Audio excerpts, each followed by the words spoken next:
I'm Theo. And I'm Juliet. And this is Apologies Accepted. We offer an entertaining look at some of the big issues in history by examining public apologies of the famous and infamous. We're looking at politicians, serial killers, actors, and you. Send us a public apology you would like to make, and we'll read it on the air and give you a chance to redeem yourself, or just get some guilt off your shoulders. We're here for you. Once a week, maybe more if you're really, really sorry.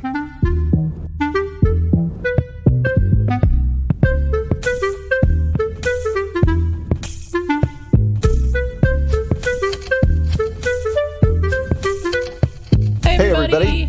This is Apologies Accepted, the podcast. And I'm not Theo. And I am not Juliet, allegedly. How do I know I'm not you, really? Talking about these things. How do you know? We're all maybe the same person, really. I don't know. And I think we are. I think we were all the same person. Okay. That works for me, I suppose. I've had a lot more experiences I don't remember than I thought. I have nothing to say after that. That was dumb. So today we're... before we talk about today, let's talk about how was your week, Theo, where it's your background is different today. Yeah, I drove really far to get to California, and I am now with my friend out in Palm Springs, and got here yesterday, so I really don't even know that I'm here because driving, was it like 16, 18 hours? Holy Did you do it in moly. one stretch? Did you stop over in Tucson? No. Okay, good. I drove from Austin to Tucson, which is about 11 and a half hours, but then I had to stop because of the puppy, so really it was like 12-something hours. Right, sure. And cool. But as I was getting into Tucson, I did have this like, Ganis Mas Macho, yo or the road moment, right? Uh-oh. And I was like, it's only 5.5 more hours. Oh, that's where they get you. I could totally do, and it was like, nope, stop. So I stopped at my, this isn't a commercial, everybody, but I stopped at my, because when they hear it, they'll say, hey, that's not a commercial. So I stopped at, what the hell? I stopped at the Hotel McCoy in Tucson, which is this old motel that has been converted into sort of an updated art wine coffee hotel. Nice. And it's cool. The staff is really friendly. The rooms are funky but cool, right? And it's inexpensive but not cheap. And they give you 2 glasses of free wine. Excellent. Which is great. And I didn't indulge because I was so tired. I just basically crawled straight into bed. I know. I'm drunk on the road. And and then in the morning, I got up and went out of the main driveway onto the main street to walk Henry. And it was pretty sketchy. I'm going to say, like, I've been there 3 times. This was my 3rd time. And I've always had a great stay in the hotel. But outside, I was like, oh, holy fuck, I'm too old for this now. You never took Bobby there before? I took Bobby, and but I never walked him, I guess, as far as I walked Henry. Henry has a lot more energy. And so, I was like, I have to find a different hotel to stay in, everybody, because this place is too bad. Yeah, it was, I like edgy. This was over the edge. Speaking of over the edge, driving through, let's call it Trump country. Yeah. Driving through Trump country? Yes, sure. That's exactly where I was driving. Off of exit 17? Exit 17 off the 10 West in Arizona. There's some mountains, right? Yeah. They're pretty. And there's like some big rolling hills and a giant queue at the top of one of the hills. Yeah. Oh, my God. Really? Real big fucking queue. Oh, boy. I am talking 2 billboards big. Yikes. Right? But somehow was it spray on the hill painted. like the Hollywood sign, or was it like a billboard? It was spray painted onto the hilltop. Wow. Yeah. Did you turn around and run? I kept driving. So, smart. But I was like, I'm going to get some white paint. And on the way back, I am going to paint stop. That queue white. So it'll be a white queue. No, I'm going to put a UEER after it. Oh, awesome. Yeah. I think you should do that See, exit you 17 know they're going closer to murder me and blow up the mountain at the same time. Oh, man. Is 17 closer to Texas? No, I think it's I have no. Yeah, I guess it's closer to California. Because I never saw it before, but maybe I didn't.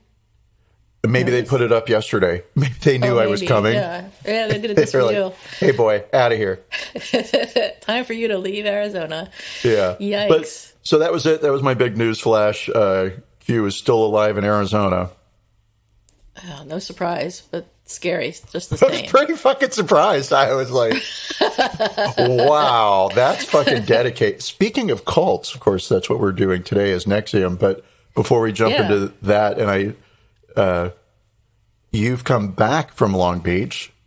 Long Beach was nice. It was really pleasant, and it was nice change of scenery. I didn't do a whole lot, but I had a good time anyway, and just hanging out on the beach with the dog, hanging out in the studio apartment with my work. That's pretty much all I did. But walking around the neighborhoods, looking in people's windows, like I said. So that was I really enjoyed it. It was worth it. Nobody confronted me about parking in the wrong place like I was afraid they were going to or anything like that. So it was good. And this weekend, Brent and I are going to Santa Cruz for the weekend, which should be fun. Probably will be very crowded, but because of the 4th of July weekend, but it should be fun anyway. I hope there aren't too many fireworks, but I'm sure there will be, and the dog will be totally freaked out. How does your dog, whose name I've just forgotten, handle fireworks? Sorry, Henry. I forget his name all the time. It's called everything under the sun. How does Henry deal with fireworks? I don't know. We're going to find out. We've been having them in San Francisco for 2 weeks now. It's crazy. Holy moly, why? I don't know. It could be Pride. It could be started on Juneteenth, maybe. Juneteenth, I can kind of see. Pride, I mean, maybe, but I'll tell you, bitches don't spend their money on fireworks. They spend it on alcohol, so. They should. I mean, they should spend it on alcohol. Fireworks are a waste of money. I totally agree. Fireworks are fun for like 30 seconds, and then it's boring. And they set something on fire, and then you're sorry. That's how they get you. That's how they. You're un-American. You're being canceled and evicted. Yikes. So that's it for me. That's all I've been doing, just working, coming back from Long Beach and getting ready to go to Santa Cruz. But I'm very happy to be going somewhere different every so often nowadays. Although they're saying the Delta variant is such that you should be wearing a mask now again. Even if you're vaccinated? Yes, because it's so easily transmissible, and some people have gotten sick from it with the vaccine.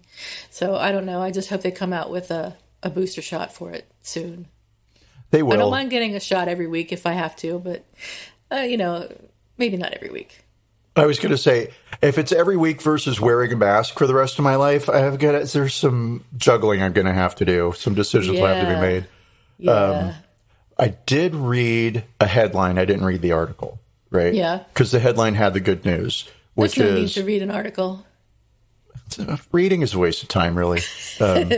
Speaking of reading, I published my book, / my thesis / Congratulations. The biggest vanity project known to man, other than this podcast. And in my, I'm so happy to hear it. As I humiliate myself in front of our international podcast audience. Yes, that's right. I submitted my work to Google Play Books under self-published authors, which is a special kind of sad and sorry, right? Because publishers should be lined up to take my work, but not for a thesis. It's different when you self-publish a thesis. Not for anything I've ever written. So anyway, I got an email back from the Google Play team, and it was like from a person, not an auto response, and it basically said denied. And I was like, and that was well, I mean, it was more than just denied, but that's all I really saw, right? Yeah. And I was like, are you fucking kidding me? You're telling me I can't even self-publish? Is it that fucking bad? Like, did you read anything? Right? And they were basically, well, they weren't basically. So I emailed them back, and I was like, hey, I understand what you mean. I just don't know why. What can I do what's wrong? Right? Mm-hmm. And they said, we don't know that you're the actual author of this work. And I was like, how the hell do you who prove in that? the right mind would ever publish 186 pages on Shakespeare under the guise of a thesis for a bachelor's degree, right? Oh my gosh. No fucking buddy except me. And they weren't convinced by that. So I had applied for a copyright because my idea is so genius that I need to own it. So when other people steal it, I can sue them for money. Sure. And so I submitted my copyright paperwork to Google Play, and they were like, "Oh, okay, great." That's it? And that was it. And that's all they needed. They needed a stamp of approval from the U.S. government. Wow. And cool enough, right? And now I get it. It's like, sure, I could upload the Bible, a version of the Bible, right? And say it was yours. Change a word and say it was me. You could. I bet you could do that and make money. I'm going to totally do that. I think you might get in trouble. That's just a hunch I have. Well, that might not work. Well, it might be worth it. I think the Bible's public domain. I think there's that trend where they've taken works that are in public domain, like Pride and Prejudice, and then somebody comes in and it's the actual text, but then they alter sentences and they add words because they're altering the sentences. So it's Pride and Prejudice and Zombies, and I'm going to say it was pretty okay. The Bible and Zombies. Bible and Zombies, yeah. Anyway, you got to do that. Enough of that. So, okay, we'll talk about what we're going to do today, and then we'll do it. How about that? I think that's what everybody's waiting for. NXIVM. How the hell do you spell it? What is it? Why is it? All right. So it's not just NXIVM, though. It's Allison Mack. Allison Mack is the subject of our podcast today. She is an American actress who's had major roles as Chloe Sullivan on the WB-CW series Smallville and as Amanda on the FX series Wilfred, neither of which I've ever seen. I'd never seen Allison Mack before hearing about this. That tells you how out of touch I am. I don't know. Did you know who Allison Mack was? I did not know who she was, but I do know Smallville, and I have seen a couple of episodes 1,000 years ago, and it's a classic CW teen show, which is about Superman or something, right? Superman is a boy, right? Yeah. And really, the CW is that teenage network where it's a lot of attractive people running around having adult lives, but at the age of 15. Oh, right. You never really see in any episode. You rarely see parents. Somehow the 15-year-old just manages to live in a loft in Manhattan. Oh my gosh! Right, get around without driving, things like that. Yeah, right. Exactly. Or always drive, out at some fancy restaurant with all their friends. Wow. Yeah, that's pretty nice. So anyway, that's a CW, and I will say that the show had just the classic vibe of every CW show, right? Not campy like Buffy the Vampire Slayer, real drama, sort of Dawson's Creek-ish. Oh, okay. So old. Sure, I get Dawson's Creek. I didn't see it, but I know what you're talking about. So Allison Mack was in That's Just Smallville, and then the FX series Wilfred, which I don't know a thing about. And in 2010, if I read my articles correctly, Allison Mack was recruited to the Vancouver chapter of NXIVM. And what is NXIVM, you asked? Well, it's an American cult that engaged in sex trafficking, forced labor, and racketeering while claiming to be a multi-level marketing company, which I think is hilarious. Did they really claim to be a multi-level marketing company? That's like saying we're a cult that claimed to be a scam. So good question, because it's sort of like chicken or egg, which came first, right? Keith Raniere, the founder of one of the founders of NXIVM, but the principal founder of NXIVM, the cult of personality, it was all built around him, right? Yeah. He had two other companies that were multi-level marketing companies prior to starting NXIVM. And so I do believe that, in my opinion, NXIVM started off as a multi-level marketing company. Right. Or a pyramid scheme. Then it just sort of grew into, isn't Keith great? God, he's so great. Did you hear what he said the other night? It really touched my soul. Oh, my God. And my private parts. You're terrible. Shame. Not to make fun of the victims at all, right? Right. Because that's horrific, but he pronounces to make his fun last of name him. Raniere?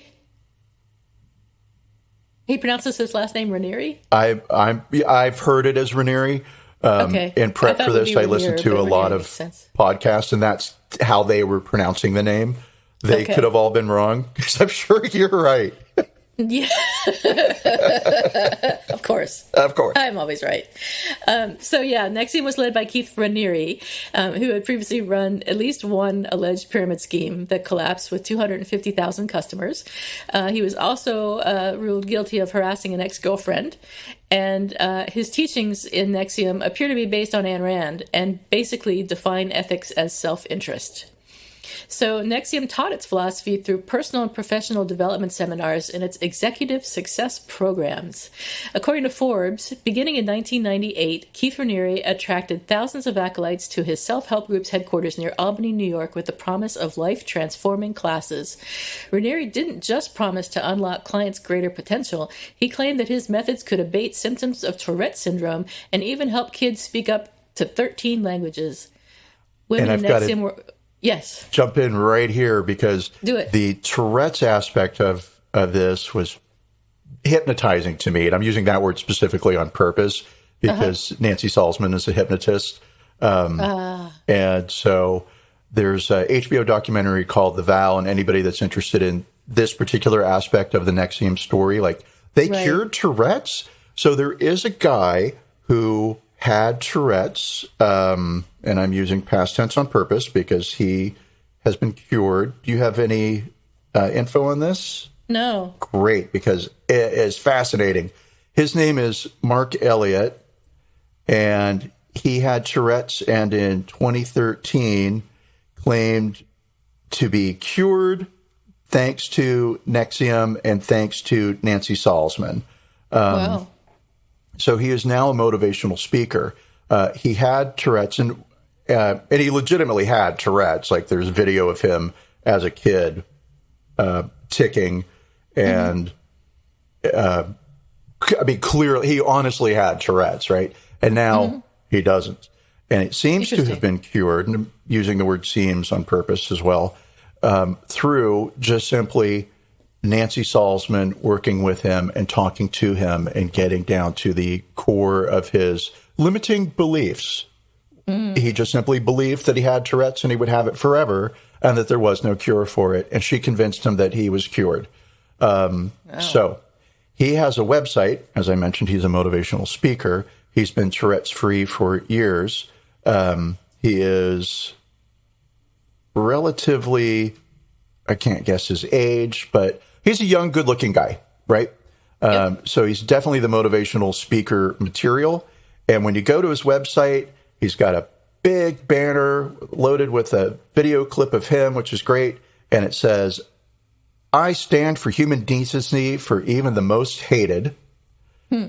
And mind you, this is all post-NXIVM. He's had plenty of time to update his website, but he doesn't. And he says, "I stand for human decency for even the most hated. The canceled, Me Too'd men, the accused, anti-maskers, anti-vaxxers, the arrested, Trump, Biden, LGBT people, minorities, left-wingers, right-wingers, blah, blah, blah. Someone who wore the wrong thing, Keith Raniere, NXIVM, insert who's next," right? And then there's a video of him where I'm sure he's explaining all of why he's still supporting NXIVM and Keith Raniere. And he says, "In a world where a single post or comment can travel the globe in an instant, any individual or company can go from a saint to the devil in a tweet of a second with no warning or defense. With never-ending news cycles, clickbait, and a world quick to judge, taking a stance of treating the outed, the canceled, the disliked, or the hated with caution and compassion is becoming increasingly non-existent. Even worse, it can now be a danger to one's own reputation. My mission is to change that by inspiring human decency, kindness, and critical thinking in a world that desperately needs it. Using my own experience of prejudice from living with Tourette's syndrome for 20 years, and more recently, standing for the due process of my friends in the infamous company NXIVM, I remind audiences how little we know about each other's lives." We'll kind of leave it there. He goes on for a little bit more, and then he's got another paragraph where he talks about standing up for due process for Keith Raniere, and another video, and then he has a photograph of him with his arm around Keith Raniere, and then we get down to the about section where he talks about how he was cured through NXIVM.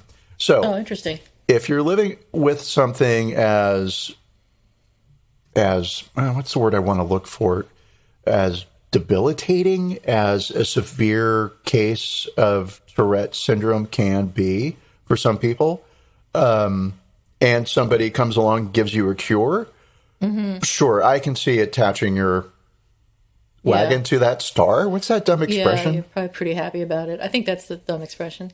Yeah, and Hitch your wagon to the star. Feeling compassion and there, I mean, as crazy as it is with this avalanche of truth that's coming out around NXIVM as more and more people speak up and more recordings are released and more emails are shared. And it's very clear what was going on was intentional, horrible. There are still supporters out there. Yeah.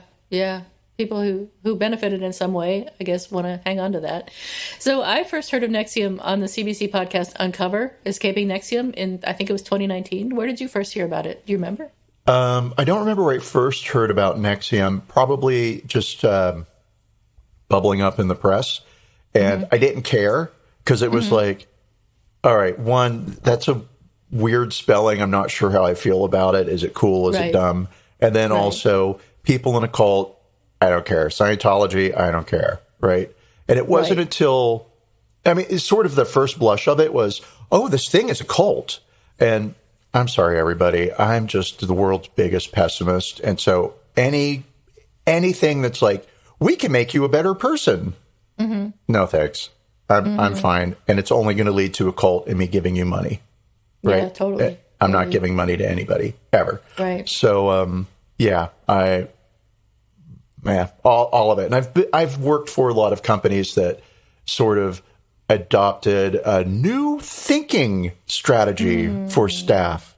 And let's do these tests. Let's spend a weekend in a hotel together. Oh my God. Not in a naughty way, but in a professional way. And let's discover you're a square, you're a circle. That's why you have different communication strategy, blah, blah, blah, blah, blah.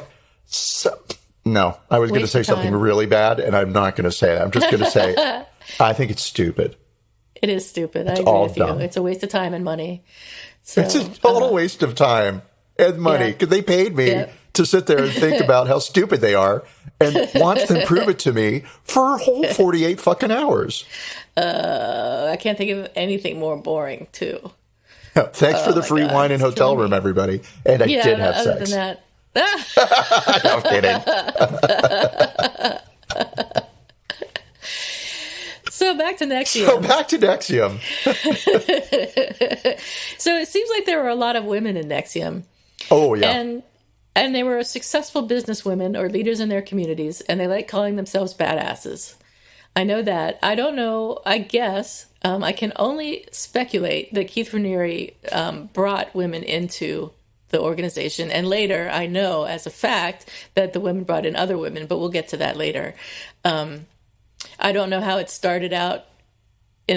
So I know that it was supposed to be an organization focused on inspirational executive coaching, quote, like a practical MBA, unquote. And members believed that Raniere could heal them of emotional traumas, set them free from their fears and attachments, and clear patterns of destructive thinking. I mean, here we're already starting to get into a cult areas. I mean, that's not professional. That's not executive coaching. Executive coaching is basically how to be professional, how to behave in a professional manner, how to. You're right. I will. I noticed. Like I listen to our podcast a lot, and I will say a lot. And I need to stop that. Yeah, it's every time I say it, I'm like, I hate it when I say that. Now everyone knows. Right. And now everybody will hate it when I say that. But then I love me so much in everything I say that it's totally fine. It'll be fine. Yeah. It all works out somehow. All right. Cool. So, yeah, Keith Raniere, no surprise, everybody, likes women. That's why he had a sex cult. And he particularly likes young, thin women. And when I say young, I mean 12 to 15. Wow. He's had Allegedly. documented.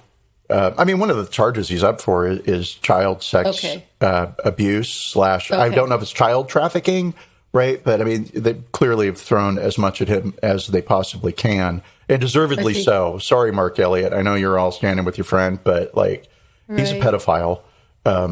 So allegedly, he does well. I think proven because he's in jail for it. He's in jail now. Yeah. Yeah. So you can come at me, Keith, if you want. I'm all right. Not me. I said I'm not allegedly. worried about it. Juliet supports you, but I do not.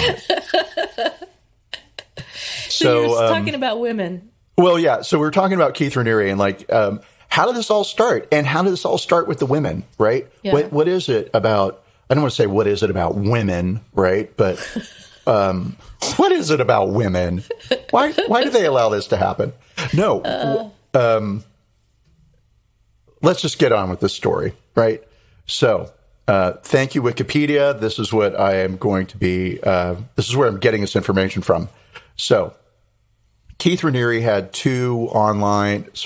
two multi-level marketing companies. One was some sort of an online purchasing thing. Don't really care enough to know more about it. And the other one was selling vitamins, right? Okay. Which is a complete ripoff of Herbalife. Keith Raniere had been involved with Amway, and I'm sure that's where he was introduced to the concept of multi-level marketing and how you get money from people and get them to get more money for you. Great. And then he was also into Scientology, and a lot of NXIVM just borrows straight out of Scientology. And if NXIVM had gotten bigger, Scientology would have come after them for sure. They use some of the same language, some of the same programming. Programming is a word I'm intentionally using.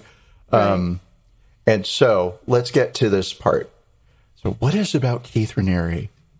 And I don't have an answer for that, but Nancy Salzman does. So in 1998, Keith Raniere's business partner and girlfriend, a woman named Tony Natalie, met Nancy Salzman, who was a nurse and a trained practitioner of hypnotism and a neuro-linguistic programmer, right? Mm-hmm.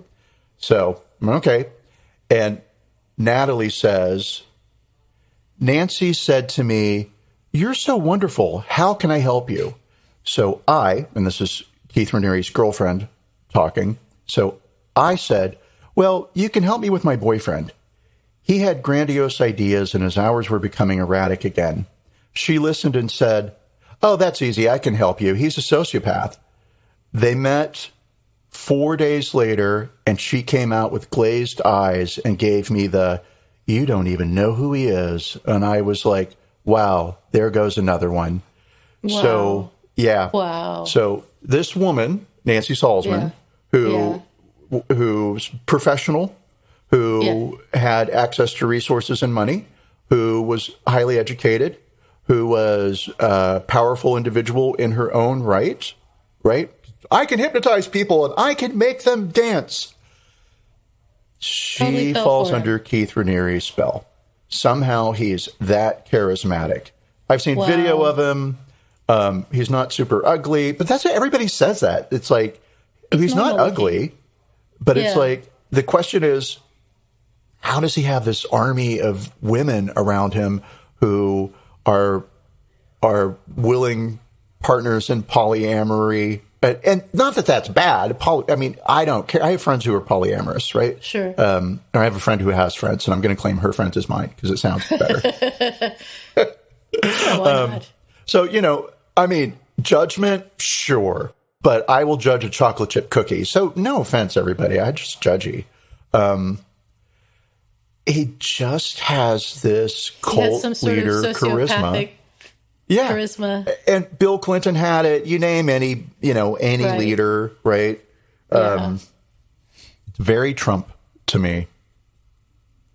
Trump? The Keith Raniere level of narcissism. But Trump also has this, Trump the is so cult of personality. unappealing. I guess he does. I guess some people find him appealing. Ugh. So, yeah. So, NXIVM, was actually, not only were there a lot of women that were involved in NXIVM and under Keith Raniere's spell, but the company was shown in court to have been a recruiting platform for a secret society of women. And I'm going to pronounce this probably wrong because I'm a computer person. I'm going to call it DOS. But did they call it's DOS. It's DOS. Yeah, it's they're using the actual initials when they talk about it. But some people do call it DOS. I've heard DOS, right? And I've heard DOS, so... I'll call it DOS then. So the Secret Society of Women was called DOS, standing for some fake Latin, I forget now, Dominus obsequious. Sororium or something. Not senatorium, sorority, but plural sororitorium. Sure. Yeah. So it's supposed to mean the women enthralled to Keith Raniere or something like that. It means something like the master's slaves. Control over the sisterhood or something like that. But essentially, that's what it means. Right. So that's what DOS stands for, is also known as the vow. And in the secret society, women were branded and forced into sexual slavery. Female leaders in NXIVM could, if they were powerful enough, be called masters, and they managed what was called slaves. And each master was supposed to bring in slaves to the organization, and then to become masters, their slaves would recruit slaves of their own. A multi-level marketing master and slave relationship. With sex cults. And about 150 women ultimately joined the secret society. Some slaves called each other sisters, and Allison Mack claimed in a New York Times article that each circle was like a little family. They were expected to wear a collar, which is a piece of jewelry they couldn't take off, symbolizing their commitment to their master, and they branded their victims, which was supposedly Allison Mack's idea. At least she said it was her idea in a New York Times interview. And I just have to say, as if the brand wasn't enough, right? Like, and a collar to remind you, because the branding won't remind you. Yeah, right. I guess not everyone can see the brand because it was sort of on their pelvic bone. Yeah. So a doctor who was a NXIVM member used a cauterizing pen to brand the flesh near the women's pelvic bone. She carved a symbol that some women thought represented the 4 elements or the 7 chakras, or a horizontal bar with Greek letters alpha and mu. But in reality, this symbol contained a K and an R, which is Keith Raniere's initials. And not all the women were told that that his initials were in the brand. And some of the brands also incorporated Allison Mack's initials. So some women were branded with KRAM. And the woman who's the featured... what word am I looking for? She's the subject of Uncovered Escaping NXIVM, a CBC broadcast. She was one of the women who received the KRAM brand. Not only was there branding, but in order to learn more about DOS, the invitees had to turn over something valuable. It needed to be something that, if it was lost, could punish you or damage you, like a nude photo, a video confessional about a law you'd broken, and maybe even a signed over deed to your house. So that's true collateral, according to the New York Times, the most direct way to show your trust. And only through complete trust could you truly love another person. And I'm sorry, but... any organization where the trust is running one way is an organization I don't trust. Absolutely not. Absolutely not. Like, what did Raniere ever do? How did he ever, show his vulnerability to... Yeah, I'll give you the deed to my house, but give me the deed to your house. Yes, exactly. Exactly. Another way that they were told to show commitment to the sisterhood was promising to seduce Raniere. So that was a test of faith in DOS, and if you didn't have faith, DOS wouldn't work for you, and you would lose all your sisters and your chance at badassness. Lawrence Salzman, who was a master who had 22 slaves, testified in court that ultimately they were my slaves and they were under a collateralized vow of obedience. At the time, she said, I thought it was consensual, which is ridiculous. Oh, please. You've got all this stuff on them, and anything they do is consensual? I mean, anybody can talk themselves into anything, which is ultimately what NXIVM teaches us. I mean, I would say that's kind of our takeaway, that as smart as I think I am, all of these people were smarter than I am, if that's possible, for them to be smarter than me. Oh, of course, that's not possible. And so there is, the big question, you hear these stories, right? Like, giving naked photos, getting branded, and you're just like, Who would fucking do that? These were people who had master's degrees, who had PhDs, who were smart, who were married, had families, had normal lives, and had just gone so far down the path that... Yeah, Allison Mack herself was Ranieri's personal slave, and the collateral that she gave him was a contract saying that if she broke her commitment, her house would be transferred into his name, and any future children she had would belong to him. And then she gave him a letter also addressed to social services saying that she had abused her nephews. Which is insane.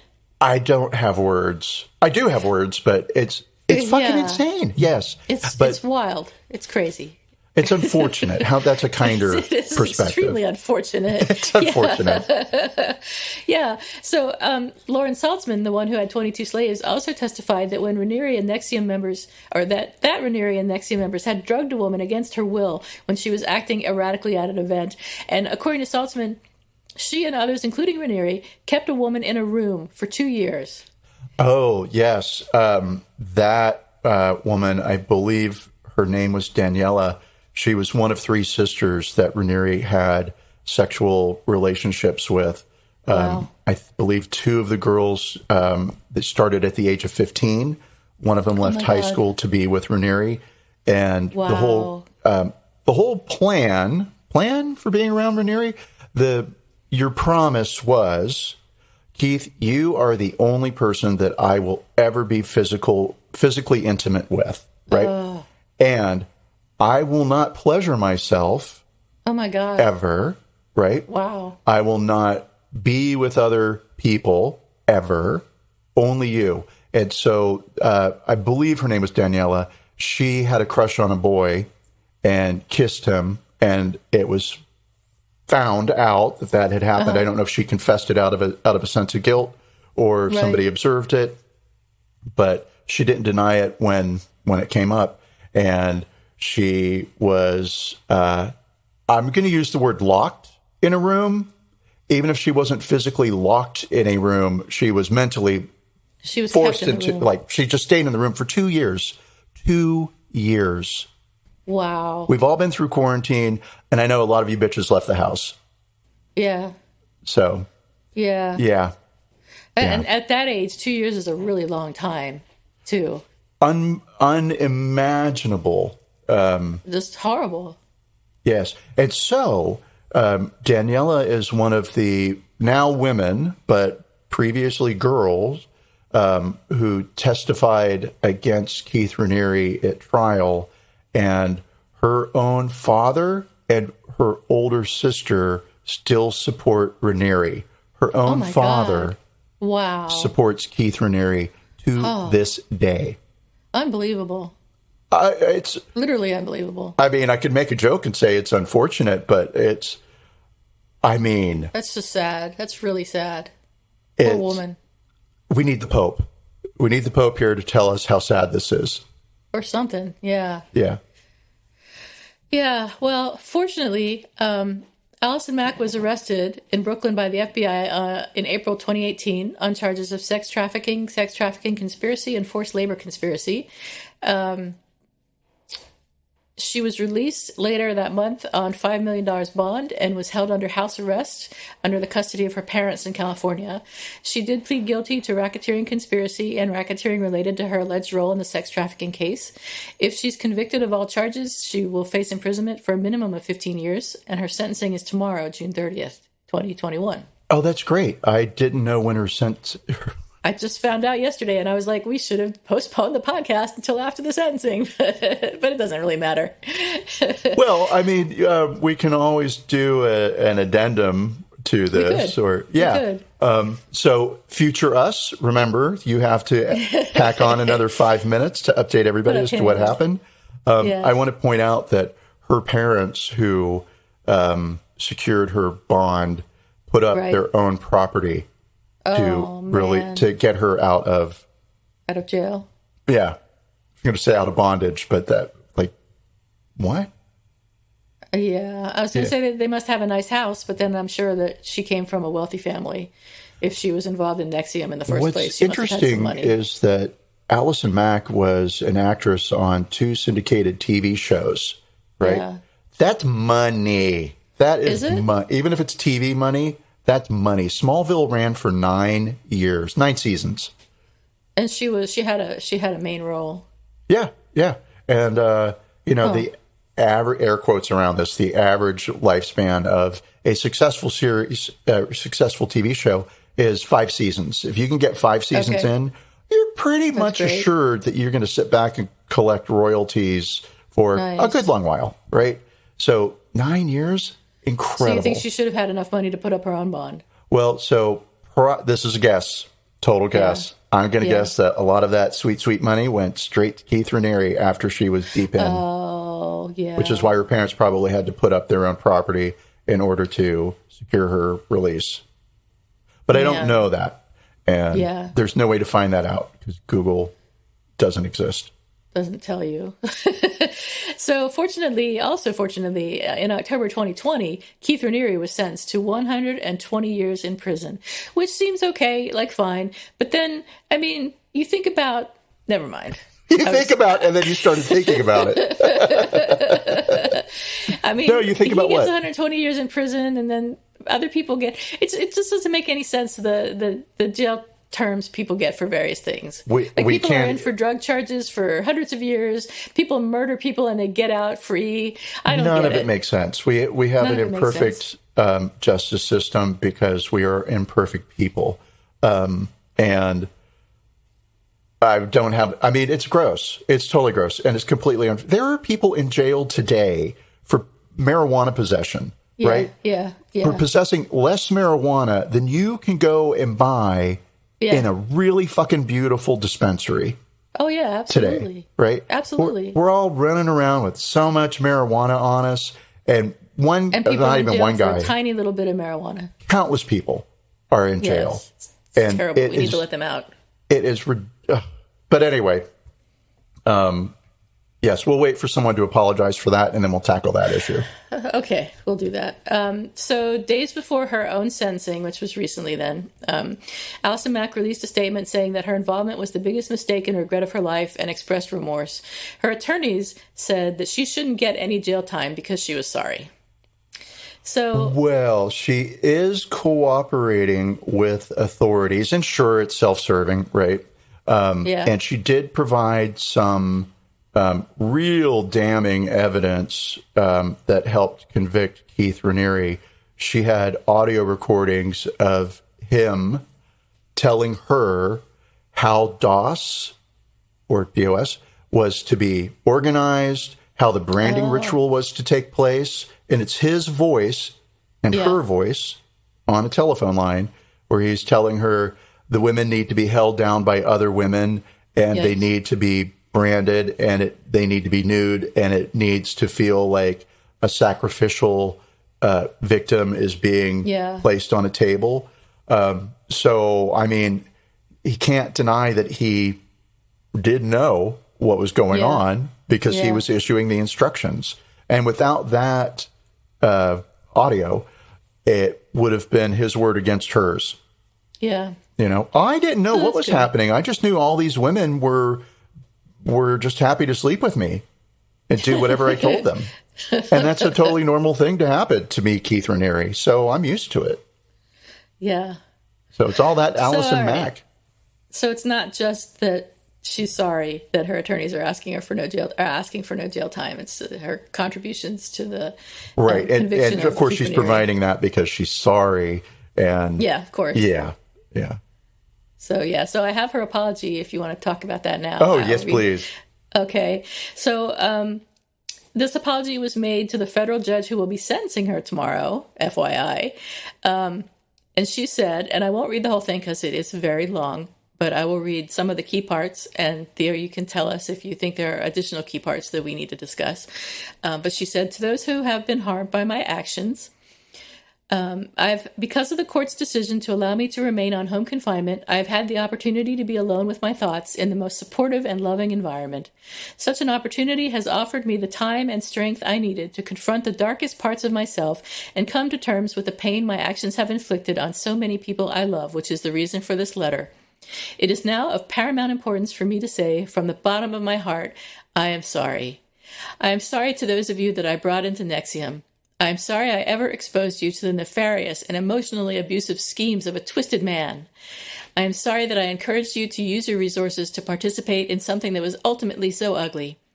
I do not take lightly the responsibility I have in the lives of those I love, and I feel a heavy weight of guilt for having misused your trust, leading you down a negative path. I am sorry to those of you whom I spoke to in a harsh or hurtful way. At the time, I believed I was helping. I believed in tough love and thought it was the path to personal empowerment. I was so confused. I never want to be someone who is considered mean. But those aspects of my humanity have been revealed in all of this. It has been devastating to reconcile. The list of those harmed by the collateral damage of my destructive choices continues to grow as I become more and more aware of how my choices have affected those around me. I am grateful that I have made it through this process alive and that I was stopped when I was. I have the court, my family, my therapist, and a few amazing friends to thank for this. Please know that I am dedicated to spending my life working to mend the hearts I broke and continuing to transform myself into a more loving and compassionate woman. What's really sad about Allison Mack's involvement in all of this is people who knew her pre-NXIVM, when she was an actress working up in Vancouver on Smallville, said that she was a pretty average, regular person, you know, kind of all right.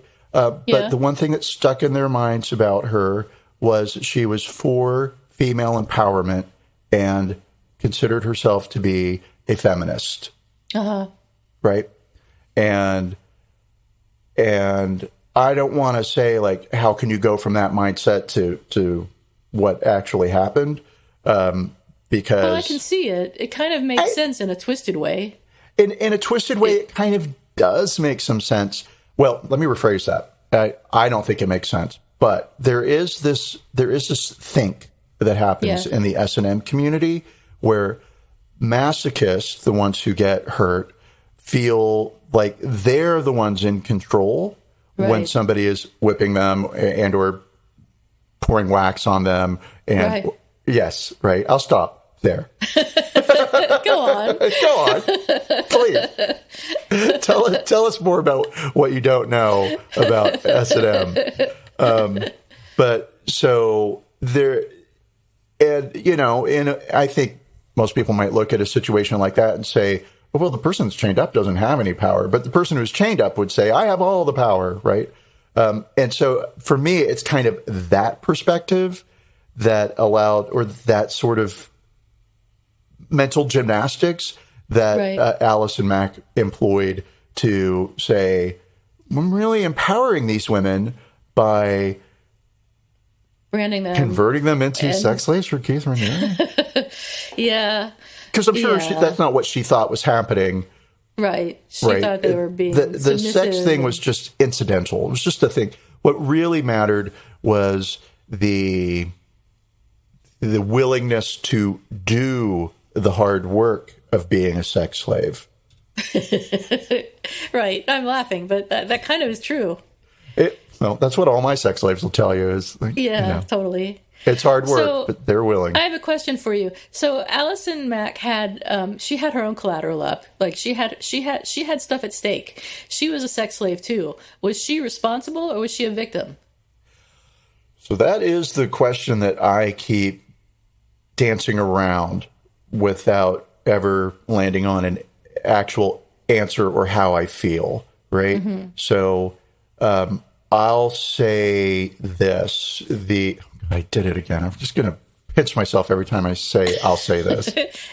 I listened to CBC's Uncovered. I heard it the first time when it first came out because I'm so on trend and ahead of the curve. And then I listened to it again as I was driving 16 hours for for prep for this podcast. I see. This episode. And Sarah Edmondson, the woman who recruited 2,000 people in the Vancouver area into NXIVM, right? And brought women into I think, did Sarah Edmondson have 3 slaves eventually? I don't think so, but so So here's what am I doing and why am I doing it? Here's what's happening. I don't recall if Sarah Edmondson actually had sex slaves of her own or slaves of her own, right? But in the podcast, she expresses so much remorse. She cries, and you feel it in your soul when she says, I am so sorry for everyone I brought in, right? The shame and the humiliation. And this is something that will haunt her for the rest of her life. Okay. Easily haunt her for the rest of her life. And the compassion that I feel for her allows me, Sarah Edmondson, to say, I can forgive you, right?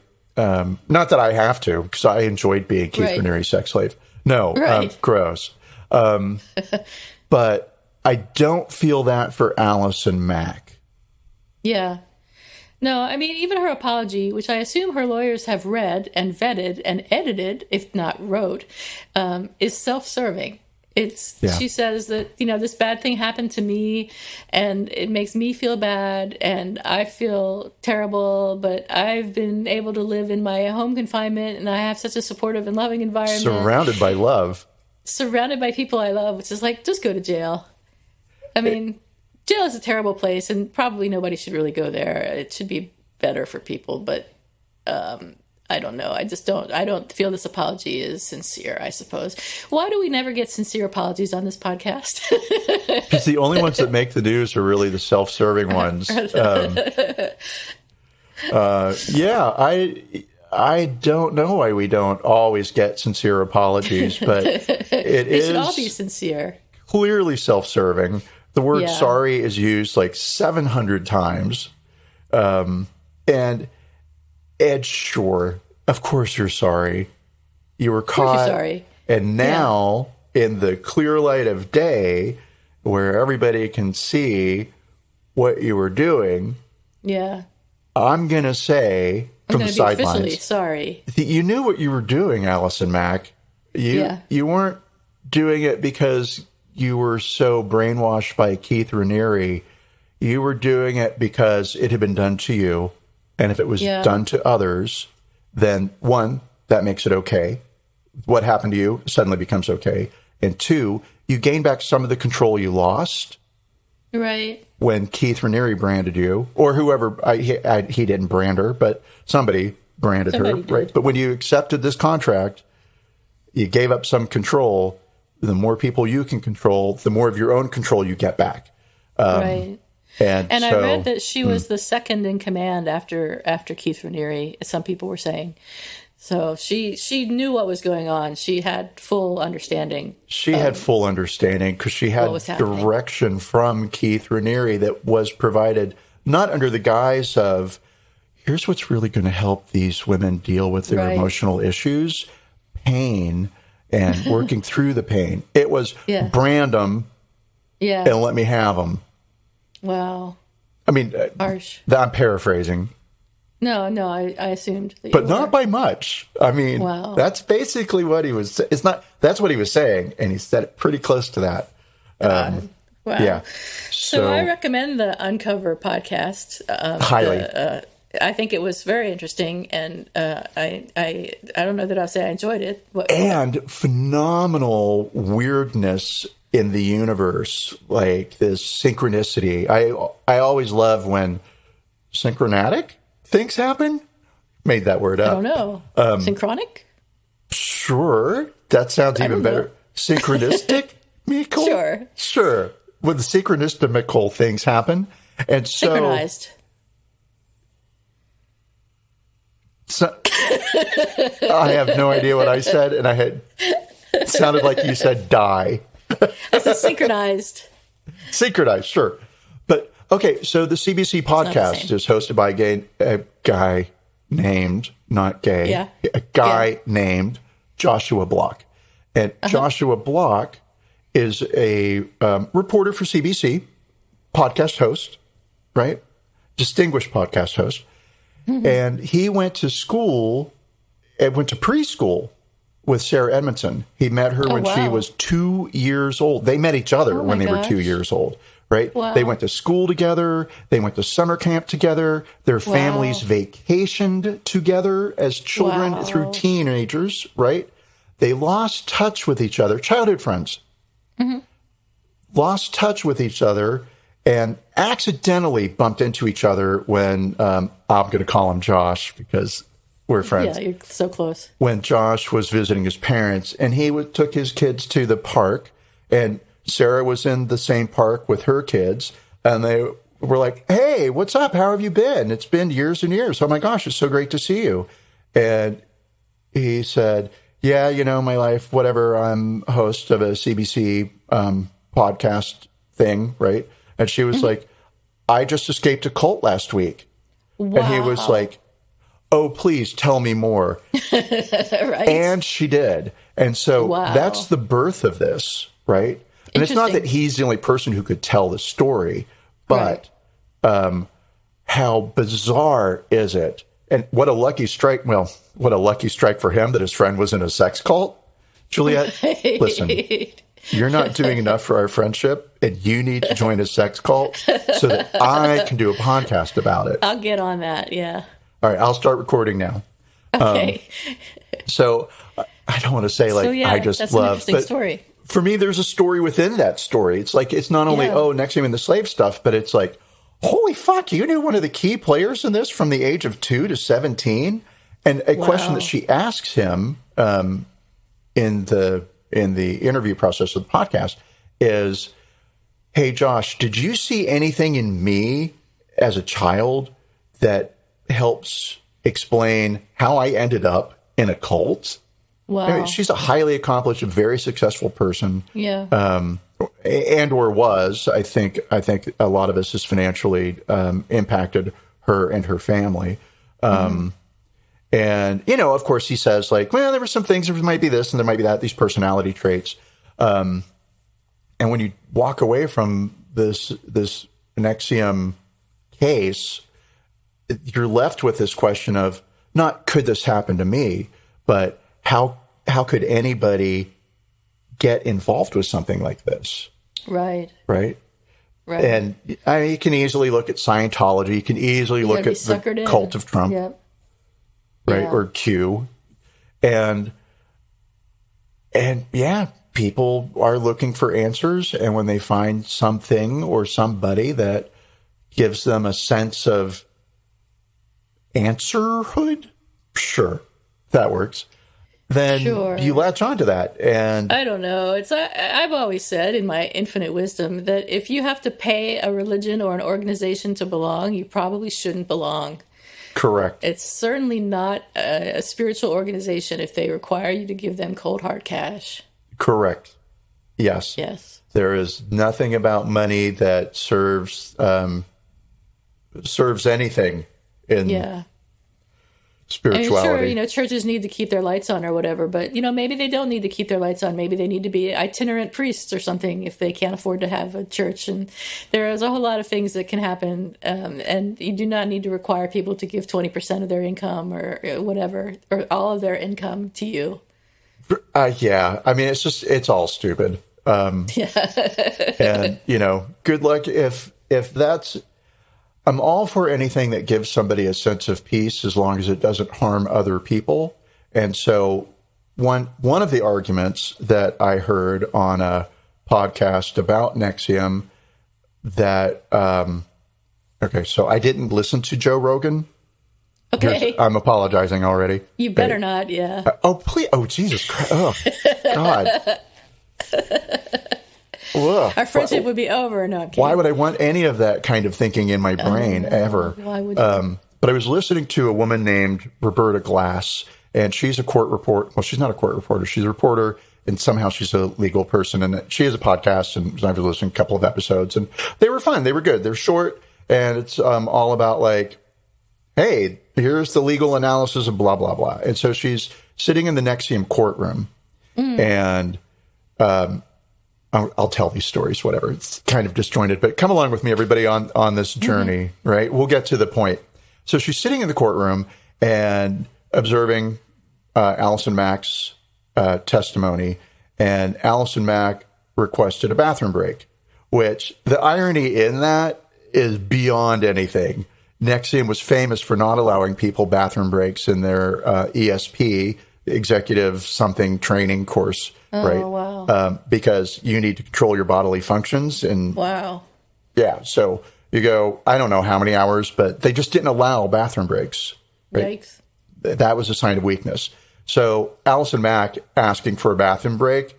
Yeah. Hey, I'm all for bathroom breaks, right? But I mean, again, whatever. And so Roberta, being the reporter of the century and a woman, got up and went to the ladies' room Yeah. with Allison Mack Yeah. and recorded her peeing. No. It said, or somebody, another woman in the women's room, ladies' room, said, the bathroom. That's better. I'm trying to move away from gender terms. Just as I talk, rather than male, female, to say people, but that's me. Okay, cool. And they said, hey, thanks for doing that. And Allison Mack said, yeah, I figured I'd take one for the team. I'm used to that. And Roberta said, it got real awkward in the ladies' room, which I think should be a song. Awkward in the ladies' room? The song title. Got real awkward in the ladies' room. Number 5 on the charts. Sort of. But so Roberta Glass, I want to say Ira Glass, sorry. So she had another episode, and she's talking about how men are viewing NXIVM, and she uses Joe Rogan and Alex InfoWars. Is it Alex Jones? Yeah. Okay. Both of those men had something to say about the NXIVM sex cult. And in Roberta's opinion, it's the fantasy of all men to have women as sex slaves, right? And so it wasn't they were asking for it. It was those women know what they were doing, and it's not fair to kink shame. And if a woman is getting sexual pleasure out of being a sex slave, then it's unfair for the government to come in and tell them that they are doing it against their will. I'm not sure that's what was going on here, though. Well, I'm going to say, did you hear any of the women talk about what they went through? Yeah. This wasn't I got drunk and I slept with the wrong person, right? It wasn't like I got sexual pleasure out of being branded.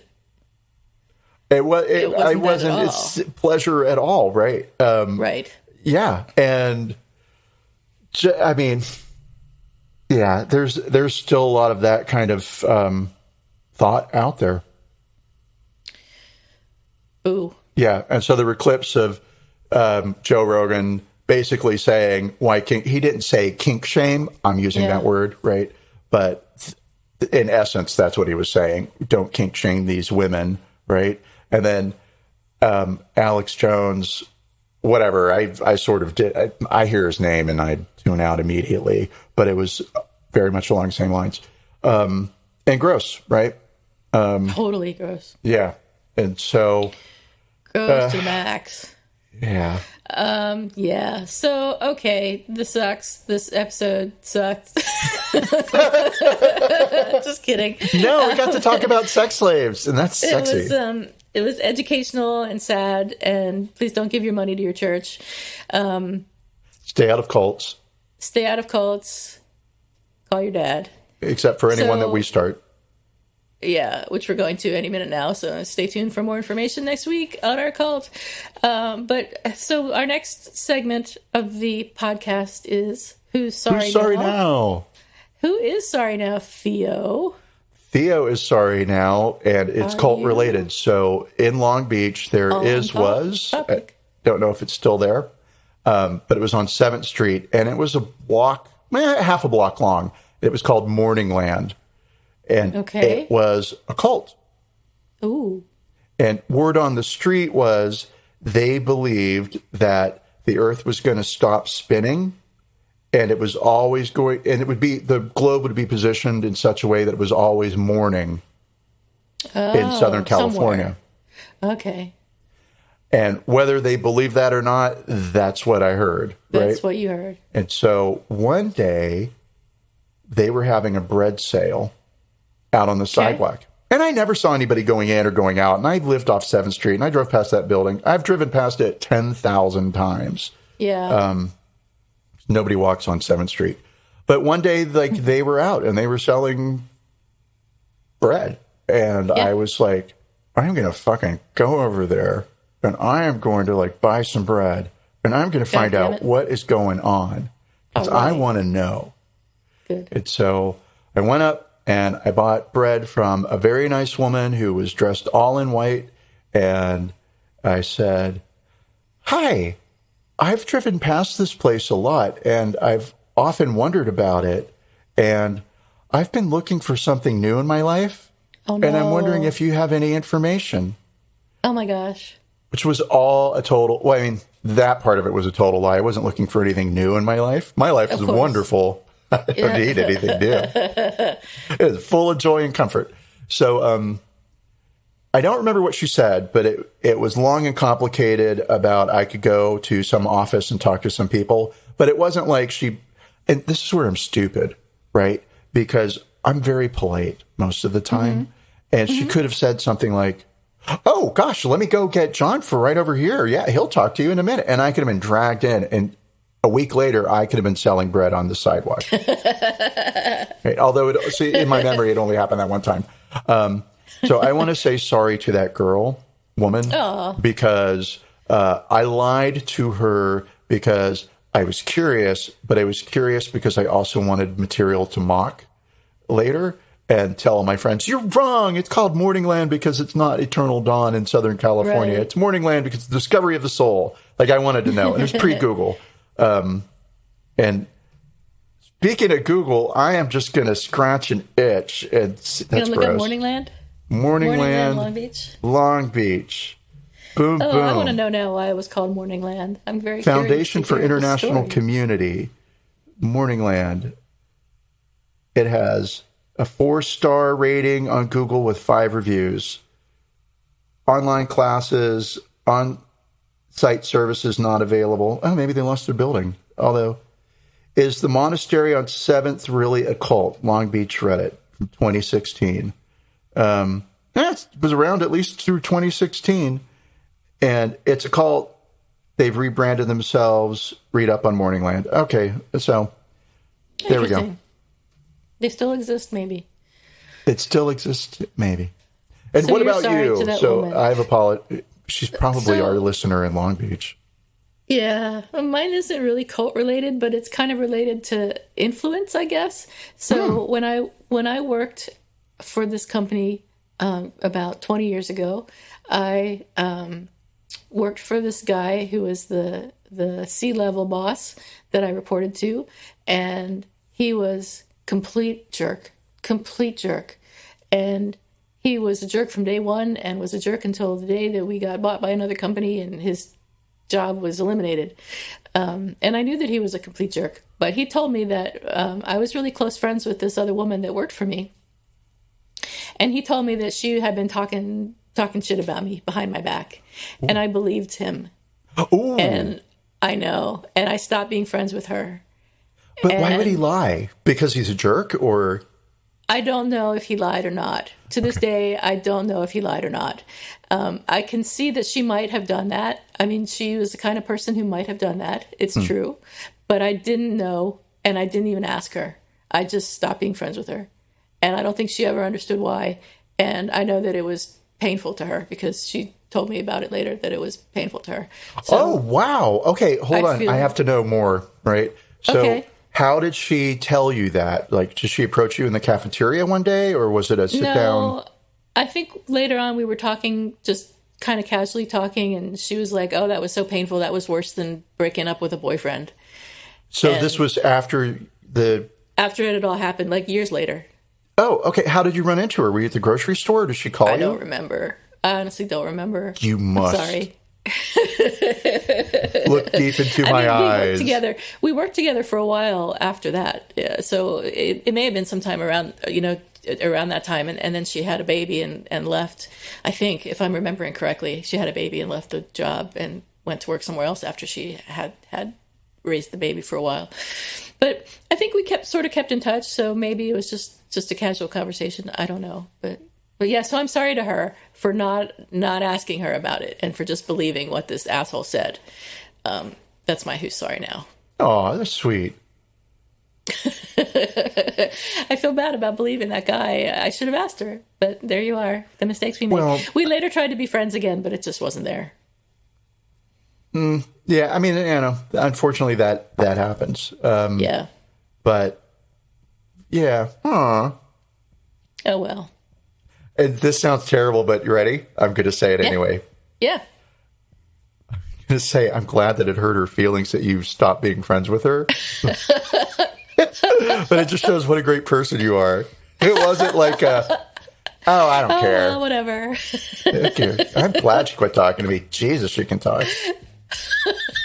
That's me, always talking. Yeah. So, okay. I think that's it for this week, right? It is now. Do we have anything else to talk about? Can we? Well, when I was in the third grade, no, there's nothing. We've done all our bits, and yes, we're done. So okay, we're late to the show on this one because NXIVM has canceled itself, but NXIVM is canceled. Except we don't know whether Allison Mack will be convicted to 120 years, like her sex master was. Well, past Juliet doesn't know, but future Juliet will know, and we will hear from her soon. Right. Okay. Well, thanks, everyone. Thanks. Bye. See you later.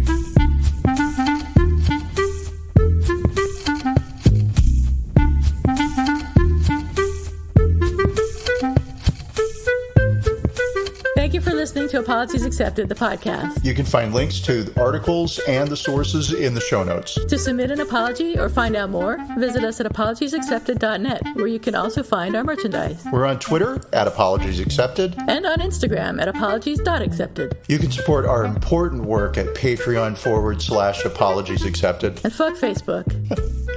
Bye. Bye.